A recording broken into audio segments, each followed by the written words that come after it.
Maybe the Nuggets aren't a small market team after all. It's been a question of, some media members saying that Denver's not a good place to host the NBA Finals and things like that. But the numbers are saying so differently. Welcome into your Denver Sports Daily for June 24th. Let's go.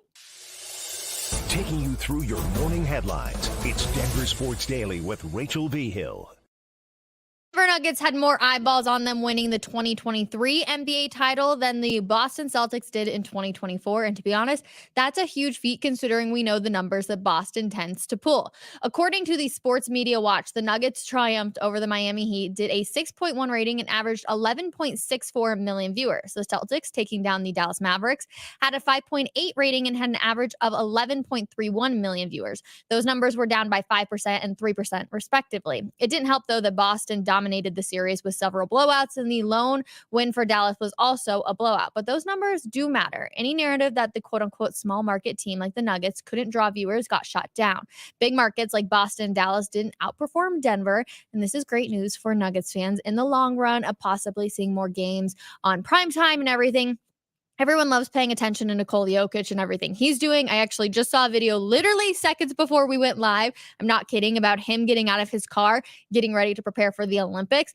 People care about Nikola Jokic. He's the best in the world. So I anticipate that we will see quite a few primetime games, but I do in fact like seeing the fact that the small market narrative here in the Mile High City is getting shut down.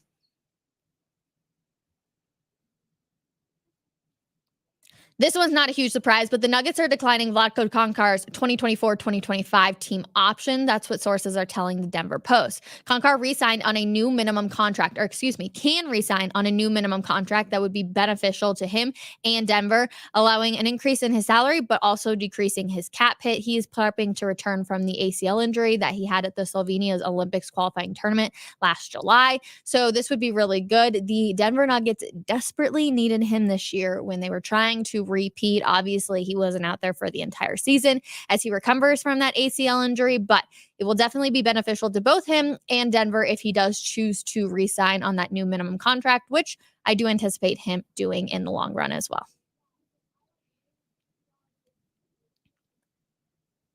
The Green Bay Packers have unanimously voted to appoint Ed Policy as the successor to Mark Murphy as the team's president and CEO. Policy, who has been with the Packers since 2012, will officially assume his role in July of 2025. That's when Murphy's retirement age of 70 will end up happening, which is a mandatory retirement age for his position. This transition is significant as the Packers are the only community-owned non-major sports franchise in the United States, nonprofit major sports franchise in the United States. So this is why this is actually important and for everybody to pay attention to. Usually I don't talk too much about the owners and all that kind of stuff unless it has to do with the Broncos, the Nuggets, the Avs, etc. A lot of people don't typically care, but because they are the nonprofit major sports franchise that is owned by the community, it's actually really, really interesting to pay attention to as the roles are obviously changing for team president and CEO. So Ed Policy, that's a name you're going to want to remember, obviously, if you're a Packers fan as well. So congratulations to him.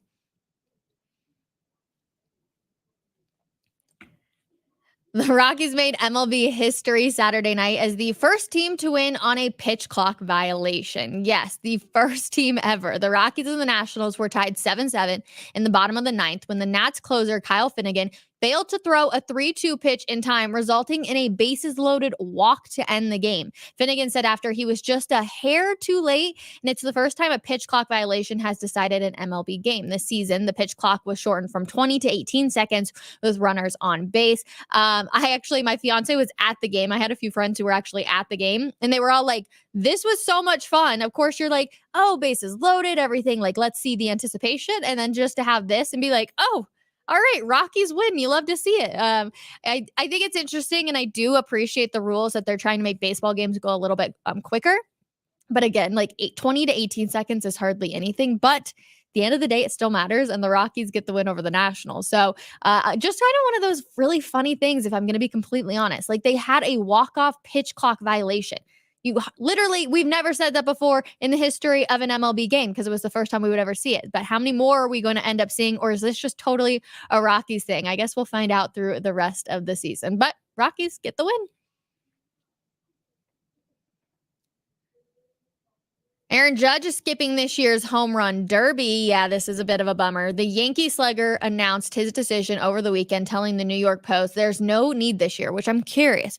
What does that mean? Was there needs in other years? Did you have something to prove? Were you going up against somebody that you really wanted to beat? Like, why is there no need this year? Judge has not taken part in the derby since 2017 when he won it as a rookie. So is it just like, hey, I already won it as a rookie. I have nothing else that I need to prove on it. I'm very curious about his decision. And again, just the way he says it, when there's no need this year, it just really kind of gets me a little confused. So he currently leads the majors with 28 home runs and is the top vote getter in the All-Star game voting. The 2024 MLB Home Run Derby will take place July 15th at Globe Lake Field in Texas. Again, there's no need this year. I'm like, is there ever a need? Or is there just somebody that you're going to go out there and beat, and that's when you're going to do it? Are you going to do it your rookie year and your last year in the league? Like, why not this year? Let me know how you feel, though, because, of course, I think everybody would love to see him. Obviously, he currently obviously leads the majors with those 28 home runs. I would love to see him go out there. I think the home run derby is the best part about the MLB. Don't come for me. I'm not a baseball girl, but that's just my personal preference right there. So love to see Aaron Judge get out there. So why not?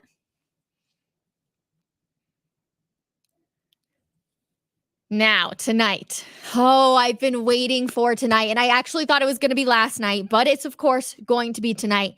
The Edmonton Oilers are on the doorstep of history. After being down 0-3 in the Stanley Cup Finals against the Florida Panthers, the Oilers have won 3 games in a row to force the series to a Game 7, something I did not expect at all. Again, I thought it was going to end 2 weeks ago. But the Oilers won Game 6 at home 5-1. And the NHL.com notes, with the win, the Oilers become just the 3rd team in NHL history to force a Game 7 after being down 0-3 in the final, and the 10th to complete the task in any round of the Stanley Cup playoffs. The other 9 teams went 4-5 in Game 7. I cannot wait for tonight's game. There are no better words in sports than a Game 7, and especially in hockey. I can't wait to see what ends up happening. It's anybody's game at this point, right? First of all, the Edmonton Oilers, you have to give them major props, because the fact that they have been able to go out there and win every single game when it was do or die, like there was no, oh, if we lose this game, it's just a bad, no, it is do or die every single game. And even up to tonight, and Florida Panthers, they have to have their backs against the wall like crap. We have let these guys come in every single time. So I'm so excited for tonight's game. It's going to be really fun. And tomorrow we will know who the winner of the Stanley Cup Finals is going to be. So that is so exciting. Make sure you tune in. I believe it's 6:00 Mountain Time here in the Mile High City. So it should be a really, really good game tonight.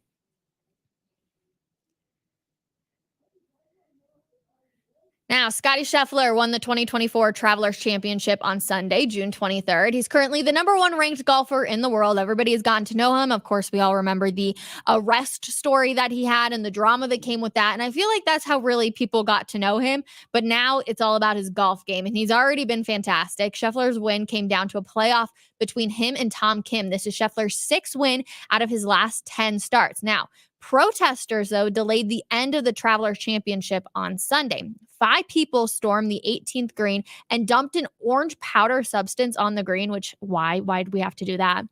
These people were wearing shirts with environmental messages on them.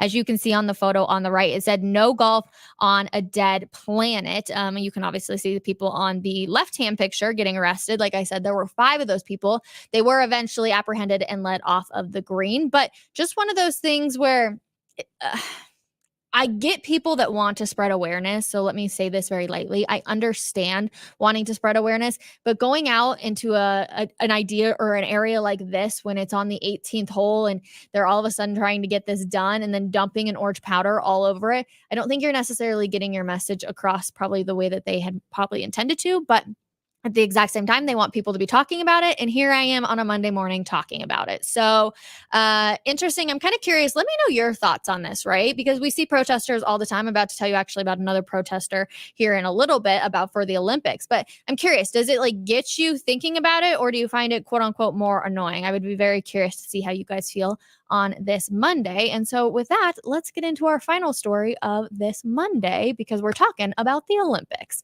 And oh man, the Olympics, let me just tell you. So the Seine River is scheduled to be used in various swimming events during the Olympics Games. However, the Seine continues to be tested for high levels of bacteria from sewage and wastewater, which is pretty disgusting, despite the French government spending $1.5 billion to clean the river. Now, both President Emmanuel Macron and Paris Mayor Anne Hidalgo said that they would swim in the river on June 23rd to prove that it is safe. But people are saying that they're going to, quote unquote, poop in the river on June 23rd to protest the upcoming Summer Olympics. Yes, you heard me say that right. The Persians are threatening to poop in the river on June 23rd to, in fact, protest the Olympics. Now, is that the craziest protest you probably have ever heard of? Yeah, that's for me going to be the top one. But we're seeing a lot of protests right now. And even though they spent $1.5 million to clean the river, everything would go downhill if that protest ended up going through. So I'll be interested to see what kind of, government protection they put on the river and all that sorts of stuff. But the Olympics are going to be here before we know it. And yes, people are in fact protesting to poop in the river. That's definitely what's coming out of my mouth on this Monday, which is just so weird. So let's get into your comments because, of course, I always love hearing those, you guys. They put orange powder on Stonehenge as well. Just annoying. Yeah, I see. I didn't even hear about that one. I get it. Like, this is obviously you guys and I having this one-on-one conversation. I get protesting because yes, there are all sorts of things, but I just think that there's better ways to do it. And this was not one. Like, I feel like most of the people that were probably out there thought that this was annoying. I thought it was annoying. I wasn't even out there. I'm not even that big of a golf girl. So I just feel like it didn't get the message across very well. I don't know. That's just my personal opinion. So, and then, yes, Jake Shapiro is actually going to join me later this week because he has a really good name that we all should be talking about. And hopefully the Nuggets can pull out because we do have the NBA draft on Wednesday. But Malone gets a bench warmer on Wednesday's draft. Hopefully it's not too much of a bench warmer, though. Okay. We all know that Michael Malone does not enjoy playing rookies or does not like to play rookies or prefer to play rookies, however you want to look at it.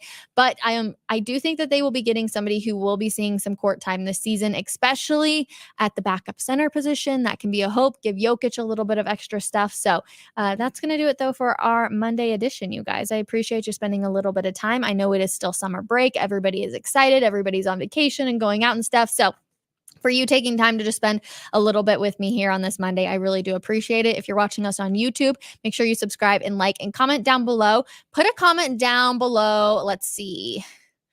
Let's just do put the color orange or something, and people will be like, what the heck is she talking about? Why are all of these people commenting orange? And it can be like a little inside joke between you and I. So I do appreciate you guys for spending a little bit of time. Marilyn Monday. So James and I will be on coffee break at 12 o'clock. Come hang out with us, and then we will see you guys then. Bye, everybody.